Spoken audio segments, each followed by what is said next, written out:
All right, we're back here on Is It Prophecy here on Israel National Radio. Again, email me, messiahhour@gmail.com. Go to YouTube, type in Messiah Hour with Ari Louis. You'll see a lot of great episodes. A Goyish cup to understand the Kabbalah of the Yiddish cup. That means that you're using a non-Jewish Gentile way of thinking to superimpose it upon a uniquely innate indigenous mode of Torah thinking, and this type of non-Jewish thinking is, well, it's Greek thinking. You're thinking like a Greek. This, not that. A is not B and B is not A. And it's all linear, and it's Euclidean, and it's, okay, this is all good and well, it's important, it's all binary system. That's how all computers are functioning, okay? But that is that famous verse, V'yishkon Shem B'ochel Hashem. I'm sorry, V'yishkon Yefet B'ochel Hashem. That Yefet, who's the whole, represents the whole Greek mindset, which is the basis of our science today, Greek science. This is the old sciences. This is not the new sciences. Okay, it's very important to understand the difference. But that way of thinking is what we unfortunately absorbed due to our exile, our millennia of exile in the Western world. We, not realizing it, we picked up non-Jewish ways of thinking. We lost our true language. The lost language of the Kabbalah is the true language of the Torah, and it is it works with a mathematical like precision that unfortunately very few are familiar with. And it does take many decades to learn it. But the good news is, as I mentioned, anyone who masters, just gets a familiarity with these fundamental 7 new sciences, you will have power tools in your hands that will enable you, with the proper teacher in Kabbalah, with the proper books and so forth, you will be able to achieve in a few years, which normally would take 20 years, and even then there's no guarantee that that Torah scholar, at the end of his 20 years, will have a true tefisa, a true grasp of what the Kabbalah is talking about. And the Gaon of Vilna, once again, was very adamant about the imperative role that the Kabbalah must have.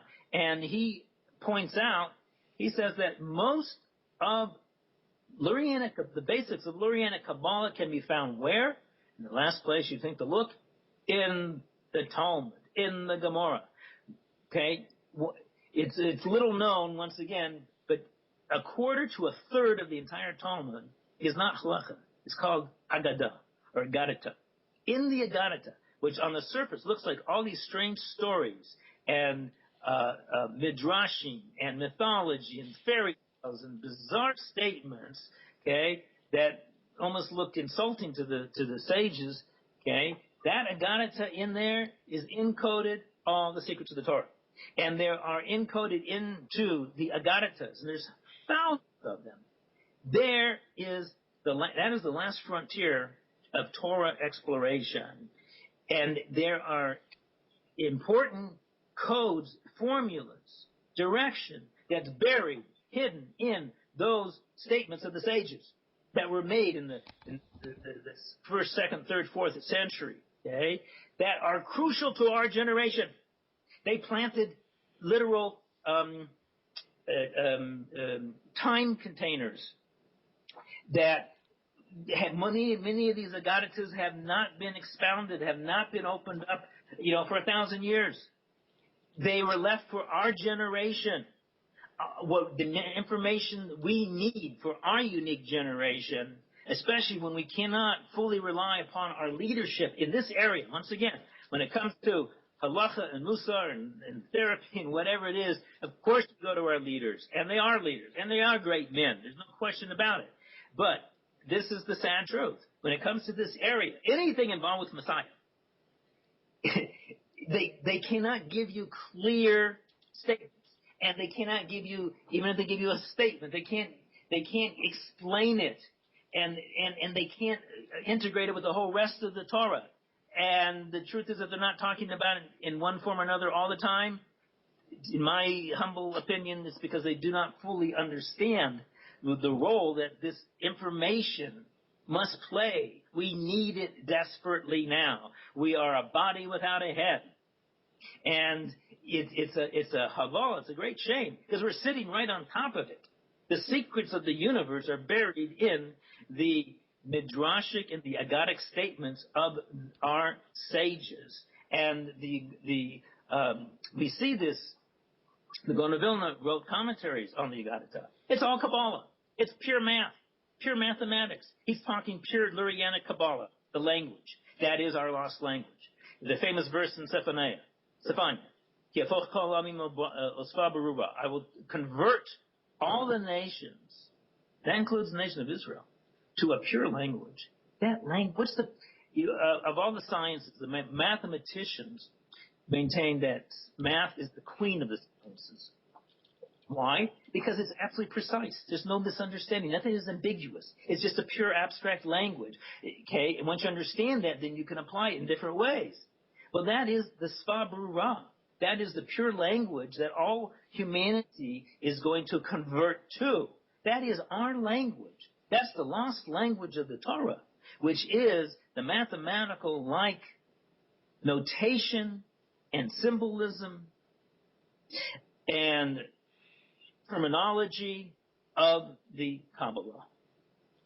All right, and interesting point that I want to bring up, because we were discussing this a bit before off the air, is that it seems that there's certain elements of the world that are not in, per se, what you would call religious Judaism. What I mean is science is usually done by, ironically, the atheist, and the Zionism is done by secular Zionists, and then you have Teshuvah, which is done by a different group of people. I wonder if you talk about that, of why those things broke into three separate areas, and how, I mean, if there's anything we could do about it to bring it back more in the Torah world. Okay, excellent question. I want to quote a statement from the previous Gerer Rebbe. Okay? And this, what I'm about to tell you, is an oral tradition. To my knowledge, I'm the first one to write this down. When I wrote this down some 25 years ago. And this is at the beginning of the preface of my book, The Secret Doctrine of the Gaon of Vilna, Messiach ben Yosef and the Messianic Role of Torah, Kabbalah, and Science. So what you're about to hear is a true oral tradition that from the previous Gerer Rebbe, who was a universally recognized in the Torah world as a Torah genius and master Torah scholar. The Holy One, this is what he said, bestowed three gifts to the world and to the Torah community of Israel. By not grabbing each of these gifts at the time they were given, the Torah community lost all three to the external forces, known as the Sitra Achra. In this case, it's simply referring to the secular consciousness of the Western world. Chachma, wisdom, was lost and fell into the hands of the scientists. Eretz Yisrael, the land of Israel, was lost and fell into the hands of the secular Zionists. Teshuvah, Jewish repentance, was lost and fell into the hands of assimilated Jews, the Baal Teshuvah movement. Now, obviously, he made this statement in the 60s or the 70s, which there was that time that began the first great wave and the following waves of assimilated secular Jews returning to Judaism and to the land of Israel. I myself was among them. And what he's saying here, and this statement is very deep, there's many layers to it. He's saying that when something comes into the world, it's like a soul, and it's going to happen. The baby's going to be born. It's the question, who's going to catch the baby? Okay, who's going to raise the baby? And what he's alluding to here is from 1840 on, as we mentioned, there was a light of wisdom, of the external wisdoms that was coming into the world. The Torah community, the leaders, should have grabbed it. They should have grabbed the baby and raised it. And then all science would never have become separated from Torah. And in fact, it would be led by Torah masters who would also be scientists, as they always were in ancient times. Likewise, Eretz Yisrael, the Zionist movement, which really took off only, in the late 1800s, that it should have been grabbed by the Torah leaders, and then there would never be the phenomenon of secular Zionism. There would only be religious Zionism, which is simply Torah. But they didn't grab it, and the baby here fell into secular Jews and became secular Zionism. We can add other phenomena to this list, okay? But we're not going to go there now. The point is that this statement of the Ger Rebbe gives us a template, a model to understand what the heck is going on in the world now, and why is it there's great split between secular Zionism and religious Zionism, between the seven natural sciences, science and Torah, okay? Because in truth, these were never supposed to be separate, and they are, in fact, what's known as aspects of the twin messiahs. The Davidic Messiah representing the religious aspect, the Torah true aspect, and the Josephic Messiah here representing the secular. Okay? Secular here simply means that it's lost its anchor. It lost its tethering to its source. And to appreciate this, just think, in the Garden of Eden, all the sciences were there. Certainly the new sciences that are coming out now are so futuristic, they're Adamic. They go back to the Garden of Eden. Everything existed, the Torah and the secular, what we call now the secular sciences, all existed in a sublime unity. Everything was unified. Because of the fall, they split apart. Our job as Jews is really to pick up these fallen parts and to bring them back into the Torah in the proper way. And, of course, the sciences are always subordinate to the Torah. But they cannot be so subordinate that you distance yourself from them and we cut ourselves off from them. And I'm not just talking about, for example, the Orthodox Union of Jewish Sciences, or, the Chabad has their scientific group of Chabadniks, okay? And I'm not talking about these groups in specific. I'm just using those examples. That's not what we're talking about here.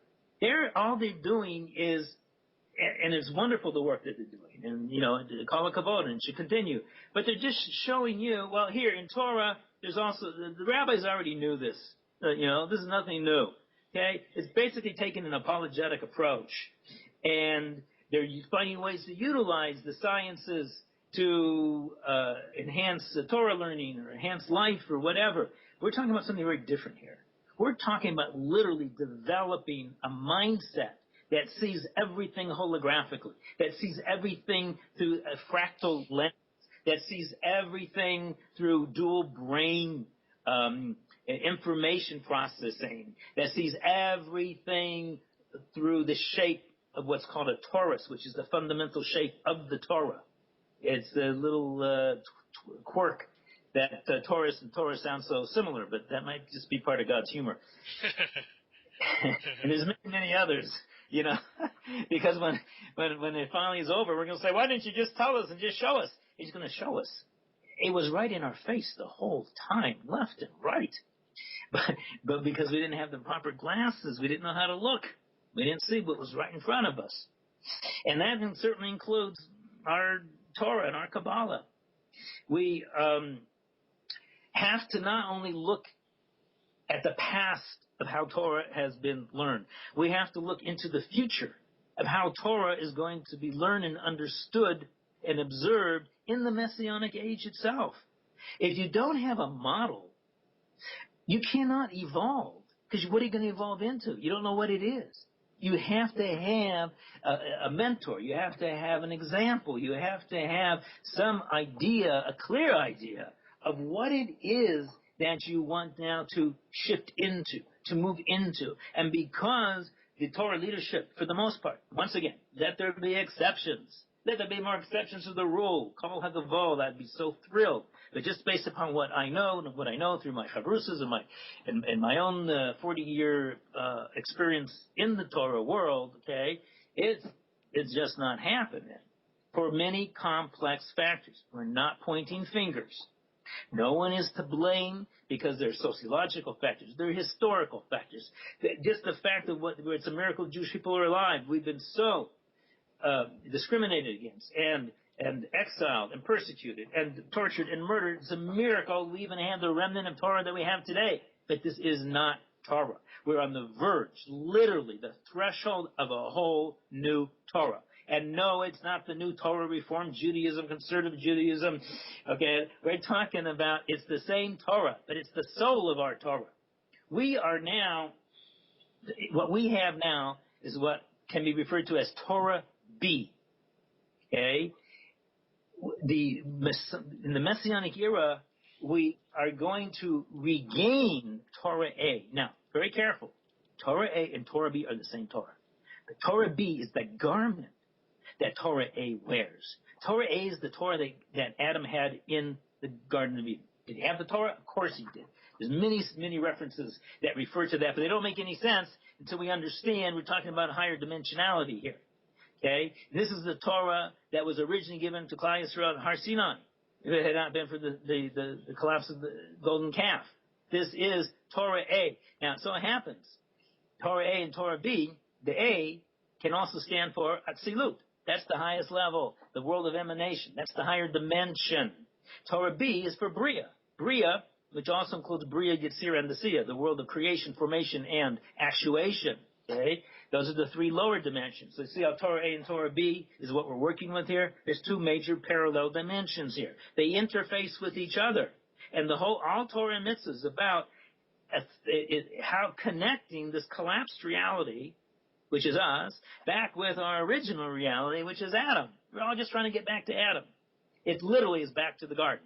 When Mashiach comes, the Messianic year is literally, not figuratively, but literally, that is the original Garden of Eden. We are just going to be picking up where Adam left off, which is late Friday afternoon, and that's exactly where we are now in the cosmic calendar. That's right. Most people say it's after Katsum Friday, getting close for Shabbat. This has been a great conversation. Last question I have for you. You said earlier that we will see this happen in our lifetime. You said that with a lot of confidence and certainty. I want to know why that is. Why are you so confident and certain that we're going to see this happen in our lifetime? Okay. First of all, anything that appears certain is only at best 99%. Okay? Right. We always allow for that 1% because in the end, it's God's game. Okay? And certain things are always hidden from us and concealed from us for some of the reasons that I mentioned earlier. Okay? Putting that aside, just based upon the mathematics and the logic of what is occurring in the world now, okay? And yes, all the signs and so forth. But particularly if we look at a holistic view and we incorporate the role of the new sciences and technology together with the geopolitical phenomena that's taking place, it's a virtual no-brainer that we are on the edge. We're on the edge, which I refer to as the lip of time. We're on the edge of time. But at the same time, it's not about a specific year or month, date, and time. Okay? It's rather about the period of time that we are in. And if it happens later than that, let it be. But based upon, we have a principle that a dayan, a Torah judge, is only required to base his conclusions upon what his eyes can see in front of him. I'm just based it upon the whole system, the secret doctrine of the Gaon of Vilna, based upon my extensive background and knowledge in Lurianic Kabbalah, and now the animosity of our one only friend in the world, America. I mean, we don't have to go there. That's where I know you spend a lot of other time looking at those things. But the most important sign would be this: that the wisdom from above, the Kabbalah, has entered this world like never before. It was always known, of course, to the elite groups, but it's out in the public now. And the same thing with the new sciences. You don't have to be a scientist or technician to see the full power and impact of computerization and all this unbelievable, literally futuristic phenomenon that's taking place in our time. It's not, it is coming from the future. That future is the Messianic era. You know what's powering the seven wisdoms and all of their aspects and manifestations? That is the Messianic light. You think it's this secular scientists are directing that? You think they're making that stuff up? That's the light itself, but it's coming into the back door. If the Torah sages, as I read, would have grabbed the ball, it'd be a whole different story today.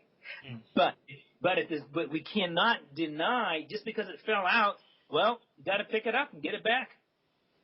Well said. Again, a great conversation. My guest for this program has been Rabbi Joel Bakst. That's spelled Bakst. Go to Amazon.com, type in that name, get his books. You can read more about this topic. The show we do every week. You want to read more about it, know more about it, go ahead and do that again. Rabbi Joel Bakst, Bakst. Go to Amazon.com. Also go to cityofluz.com. That's the rabbi's website, who has more information about this topic in detail. Rabbi, this has been a pleasure. Rarely do I feel so educated after doing a show. I mean, this is one of those times. Just great topic, great discussion that I really haven't heard before. So thank you so much for being on the program today. I really, really appreciate it. Amen. Thank you, Ari. It's been a pleasure, and may the Messiach come soon and in our time. Amen. For sure. Love to see that, and we'll be in touch again. I really appreciate it. All the best. Have a great Shabbat, and we'll speak soon. Thank you. All right. Bye-bye. All right. That's the end of That's the end of today's episode. My guest this morning has been Rabbi Joel Bakst. You can check this out on YouTube. Type in Messiah Hour with Ari Louis, and you can email me at messiahhour@gmail.com. Thank you so much, and Shabbat Shalom.